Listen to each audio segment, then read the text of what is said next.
welcome to my Philosophy Corner. Today, I'm just going to do a little free talk on this idea of how technology could be changing our perceptions. Now, to start off, let me just talk about the easiest example that I think most people have seen when it comes to this question, and that's The Matrix. All right, this movie about a world in which humans have been plugged into a computer simulation, and this computer simulation is their perception of reality. All right, everything they see, hear, touch, smell, taste, it's all part of a simulated sense of what is. Now, what I want to talk about in our own modern day is not this question of a computer simulation, right? I'm not trying to argue we're in the Matrix. That could be its own discussion, but this idea of a simulated sense of reality. Now, this movie was actually influenced, and the reason that it was made was because of a book called Simulacra and Simulation, which is actually a book you can see in the movie. It's the one that Neo puts his secret key into, and it's paying homage to the influence. Now, this book was written by this French sociologist and philosopher named Baudrillard. And his whole idea was that humans now, with technology, we have started to create what we know as a hyper-reality. That is, through the use of technology, we have created a simulated sense of what the world is, of who we are. And we're actually unable to distinguish anymore between any true reality and this simulated reality. And, a lot of people, they might disagree with this. They might argue against it to say that while technology just changed our perspective of things, this has just always been the story of humans and technology. We've always created something that has changed the world, our reality, our sense of what is and what isn't. But of course, now we're starting to see things in a much more potentially dangerous way in the modern day right now. For instance, if anyone's seen the video of Mark Zuckerberg discussing what he calls the metaverse, which is a sort of online virtual reality version of Facebook. You can create your own home, you can invite your friends over, you can quite literally create a new reality. And for a lot of people, this may be something that they would engage with heavily. That perhaps this sense of reality is much more pleasurable than their actual reality. And this comes back to the Matrix movies, where there was the very interesting decision that the main character, Neo, has to make once he's been told that his thoughts, his skepticism about the world was true. And so, in the famous movie, the famous scene actually, you've got Morpheus who offers him the red pill. He will be given all the knowledge and all the insight to what the world actually is, or the blue pill. He can go back to his fantasy land and continue living happily. And so this is a very interesting question as well when it comes to this potential hyper-reality that we may be living in today. Is it better to break the illusion and perhaps be more unhappy, or should we just double down and live in this fantasy land because it makes us happier? I think a lot of people's motivation in life is just to live a good and happy life. And if this is the case, then why should we try to resist this sort of thing? It's a good challenge. It's a good question, right? For myself, being the philosopher that I am, I would take the red pill because this is something of a curiosity. It's something that I see as something much more dangerous and risky than what the benefits could allow.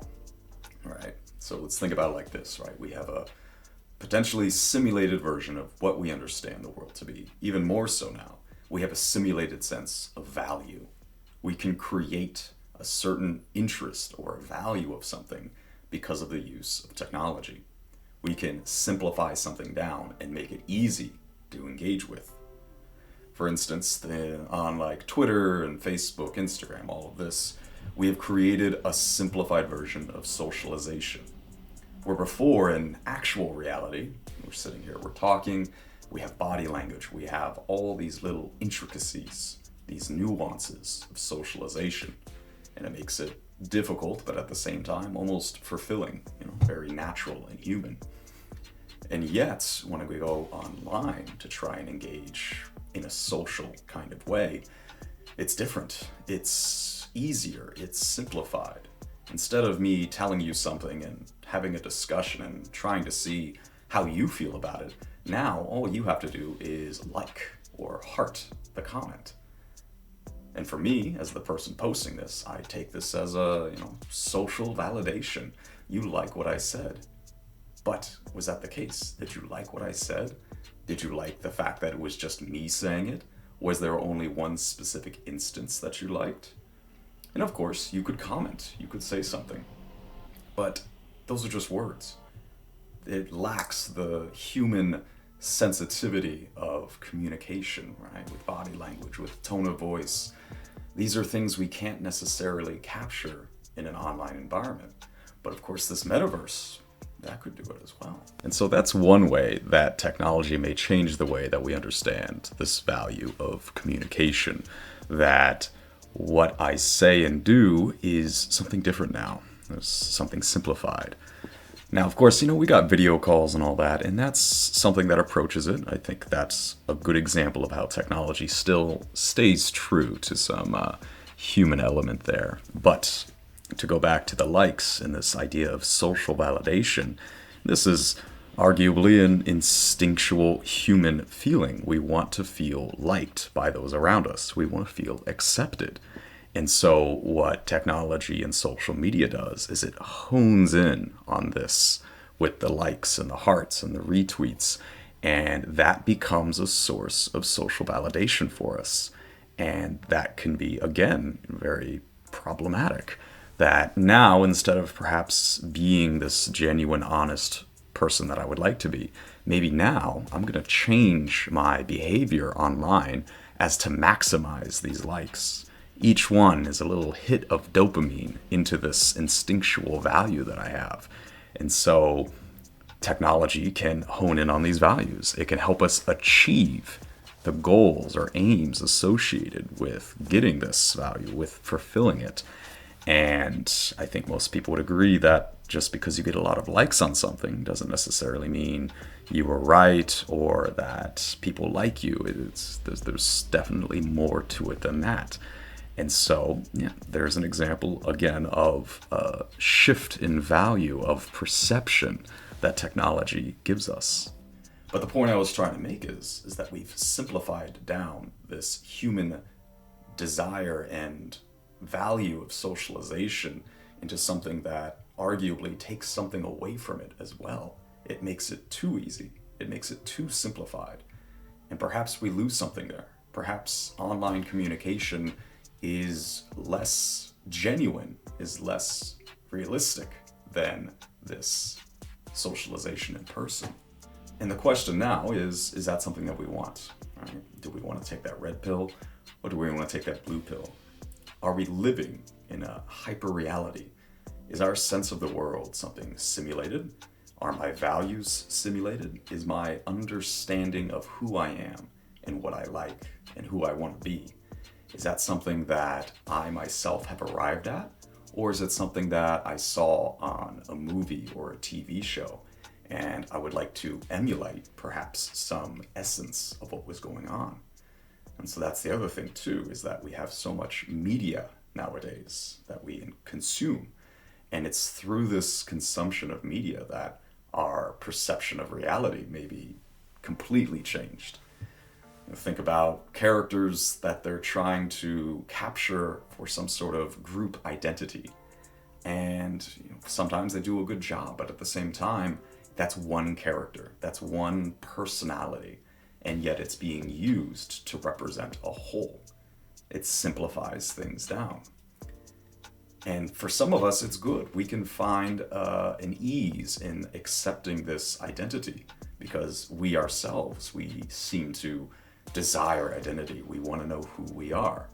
And we can get that through media consumption. But of course, is that something genuine as well? Is that something that is real? Or is that something that is hyper real? Is who I am now just a collection of all the media that I've consumed, and I've created this idea of who I am because of these TV shows, because of these movies. So that's another point to make here with this idea that technology can change our perceptions. So in this talk, I introduced you to this idea of a hyperreality. It was a question that was asked with this philosopher Baudrillard and was explored through the movie The Matrix. This idea that what we see as reality is perhaps a simulation. Not a computer simulation like The Matrix, but a copy of something, a presentation or representation of something that maybe doesn't actually exist, and yet I accept it as it is. I also showed you a few examples, like with social media, in the way that our values are being shifted and changed through this simulation of communication. So what do you think now? Do you think the Matrix movies got something right on this idea of technology and our perception of the world? Do you think that we should take the red pill or the blue pill if it stands true? Should we risk our happiness if it means we understand and see things as they actually are? Maybe the question isn't how should we escape a hyperreality, but why should we escape the hyperreality? Let me know what you think, and I'll talk to you next time.